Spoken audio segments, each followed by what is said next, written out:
Жедел ақпарат. Ассалаумағалейкум, құрметті көрермендер.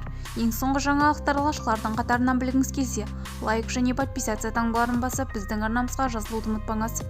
Отандық журналист Мақпал Жүнісова қызымен бірге екенін мәлімдеді.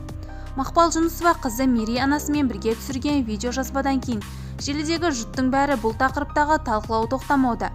Әнші бұл видеоны өнер қауымындағы достарына және де жақындарына бұл туралы желіде жарияламауды сұранады.